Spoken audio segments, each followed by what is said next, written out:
The Democratic Alliance is holding a briefing on what it says is exposing the National Prosecuting Authority's failures in priority crimes and state capture cases. Let's listen in.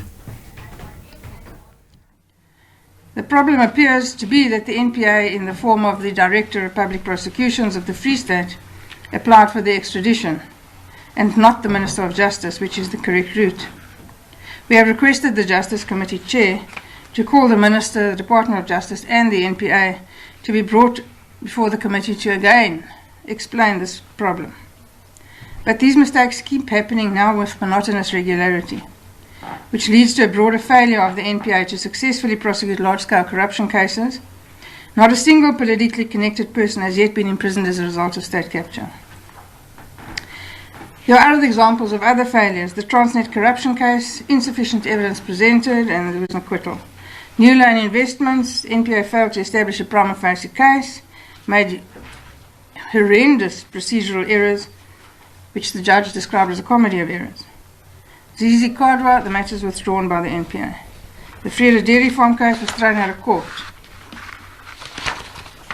And they are failing even at the most basic prosecutions. My colleague, Mr. Klopper, will enlighten you about those. Thank you. As my colleague said, they're failing at these basics. And we can see of this in the Omotoso case. The matter was recently thrashed out in the Justice Portfolio Committee. And what was presented was a litany of errors, which, had they not been so serious, with serious and concerning consequences, it would have been actually comedic. It was clear from the outset that this matter was beset with problems. And they should have been picked up and they should have been addressed by the provincial and the national leadership at the beginning of the prosecution. Having heard how the matter was handled, the disastrous acquittal was entirely foreseeable and preventable. We can move on to the AfriForum private prosecution, where AfriForum recently successfully prosecuted a common assault case, which the NPA declined to prosecute. And this beggars the imagination, causes one to pause and wonder what precisely is being done if these nuts and bolts cases are not even successfully prosecuted. The NPA has to date failed to prosecute state capture cases, creating this impression that those responsible for looting state money will never be held accountable. This is despite the NPA's Amendment Act, which has seen the creation of the Permanent Investigative Directorate within the NPA. While the Act is a very small step in the right direction to address these issues of the fight against corruption, this piece of legislation merely is a temporary solution to a far greater and more pressing issue that have resulted in this lethargic pace at which those responsible for state capture and organized crimes are being held to account. The Amendment Act fails to address the real problem within the NPA, and this is a lack of sufficient and appropriate skills and funding.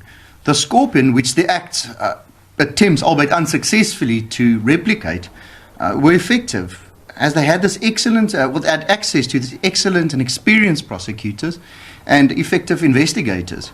The Scorpions also had a robust budget, an absolute necessity if combating crime is ever to be resurrected successfully. It must be said that the NPA is fatally hampered by this perennial lack of budget. And this is at best an indication of possible that there is a lack or no political will to effectively combat crime. The NPA simply lacks independence, resources, and the capabilities to prosecute complex financial crimes, and has yet to successfully prosecute one high-profile case of corruption in his recent memory. The Amendment Act does nothing to remove the spectre of the ministerial control over the NPA, as they still exercise the final responsibility over the NPA and the control of the budget, or at least the lack thereof. The fact that the ID is permanent is also misleading. Depending on the political winds, a simple majority could see its removal, as when the Scorpions were disbanded by a legislative amendment for going after politicians of the Travel Gate debacle, and for the successful prosecution of Jackie Celebi. This means that the ID does not enjoy the security of tenure required to ensure its independence. The fight for corruption cannot be solved by slapdash legislation which does nothing to properly ensure the independence of the NPA. We simply need bigger and bolder reforms. Thank you. So we want to propose some long-term solutions to this issue. And of course, the biggest long-term solution that we propose is an anti-corruption commission. Currently, the Democratic Alliance has a private members' bill before Parliament, the Constitution 21st Amendment Bill. The bill proposes the establishment of an anti-corruption commission as a solution to getting South Africa off the grey list. The Anti-Corruption Commission would be an independent body which would be empowered to investigate and prosecute serious corruption and high-level organised crime. The two things that at this point are getting no attention at all. The Constitution 21st Amendment Bill, or the Scorpions 2.0 Bill as people like to call it, will establish the Anti-Corruption Commission, a body tasked with investigating and prosecuting serious corruption, high-level organised crime as a Chapter 9 body. It will be independent of executive control, it will enjoy security of tenure, it will report only to Parliament, and it will have its budget determined by the National Treasury, not the Minister of Justice. That will free the Anti-Corruption Commission up to negotiate with Treasury sufficient budget to be used to combat crime effectively. What we're seeing at the moment is that the National Prosecuting Authority budget is determined really by the Department of Justice and has on year for the last probably 10 years been slashed. So there's no surprises there that they're not managing. The 21st Amendment Bill is aimed directly at correcting the current state of affairs, where the National Prosecuting Authority is failing to prosecute serious corruption and high-level organised crime. It's common cause that the NPA was hollowed out during state capture. The Scorpions, a special directorate within the NPA, was a very effective body, but was dissolved by politicians at the stroke of a pen. Our Scorpions 2.0 Bill directly counteracts these problems by embodying the STIRS criteria set out by the Glenister judgment, revitalising the parallel state prosecution of serious corruption and high-level organised crime. We received overwhelming support during the public comment stage of the bill, and it's high time that Parliament realises that the NPA and the Department of Justice are simply unable to serve South Africans and save them from the thugs that looted the people of South Africa in one of our country's darkest times. For the steps going forward, we'll have Nicholas. So how do we move forward from here? Firstly, by implementing watching brief programs. Secondly, by strengthening the independence of the NPA. And thirdly, by focusing on capacitation. The implementation of watching brief programs will ensure that cases are sufficiently prosecuted and that it gains data to improve the investigation and prosecution of these crimes. The watching brief program and a dedicated watching brief unit was successfully introduced by the DA in the Western Cape. The aim of the unit is to monitor police conduct and to identify police inefficiencies, to act as a go-between of SAPS, the NPA, and the victims of rural crime, in order to achieve improvements in SAPS and the NPA's handling of such cases, as well as achieving better convictions of such crimes. Then, to strengthen the independence of the NPA, it will require the introduction of constitutional amendments to ensure that the power to appoint and fire the NDPP is not in the sole discretion of the President. The NDPP should be appointed by a resolution of Parliament, arrived at after a thorough and intense vetting, interviewing and debating process, and allowing for the removal of the NDPP by a resolution of Parliament, passed by a majority on the grounds of misconduct, incompetence or incapacity. This is a bill being developed by the DA as a private member's bill. To capacitate the NPA, we must ensure that the NPA receives sufficient budget to urgently fill all vacancies. Steps must be implemented to ensure that talented individuals are attracted to the NPA and that the selection criteria must be improved to increase the caliber of prosecutors. Measures must also be put in place to ensure that the most competent and experienced prosecutors remain in service of the public sector. Many public prosecutors and senior prosecutors are attracted to the private sector due to government inefficiencies and higher salaries.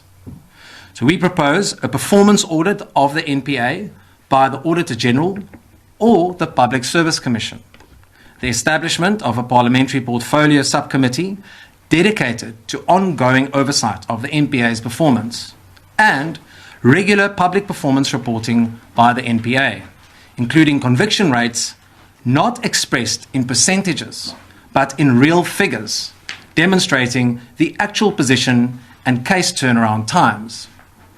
Finally, in order to assist overworked prosecutors and to help implement the above measures, we must give consideration to implementing a pilot project which offers final year LLB students the opportunity to obtain hands-on experience assisting prosecutors with docket administration, research, and drafting, all skills that will stand them and any aspiring lawyer in good stead through their careers.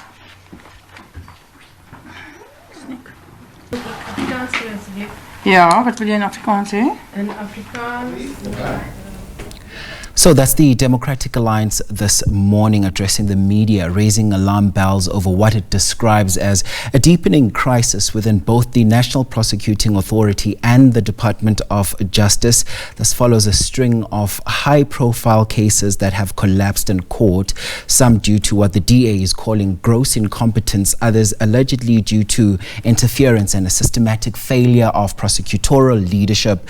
Now, according to the party, the failures at the NPA are no longer just isolated incidents, but a part of a worrying trend that undermines public confidence in the rule of law. Now, the party cites several examples to this, including the recent withdrawal or collapse of key crime cases, which involved years of investigations as well as millions spent in public funds. And they also say their members of the public can play their part by at least supporting what they called the Anti-Corruption Bill. Now, if you remember, this bill is also known as the Constitution 21st Amendment Bill, and the broader form of part of it aims to, drive in South Africa and bring about an establishment of an anti-corruption commission, also known as an ACC, as a Chapter 9 institution, fully independent and on par with the Public Protector and Auditor General. And its mandate is to investigate and prosecute serious corruption and high-level organized crime, specifically involving public office holders or corruption causing significant societal or financial harm. Now, if you know now, in their media briefing, the DA also says they are accusing the Justice Ministry of failing to provide the NPA with both the independence and the resources that it needs to carry out its mandate. They also argue that the institution is buckling under pressure and internal dysfunction.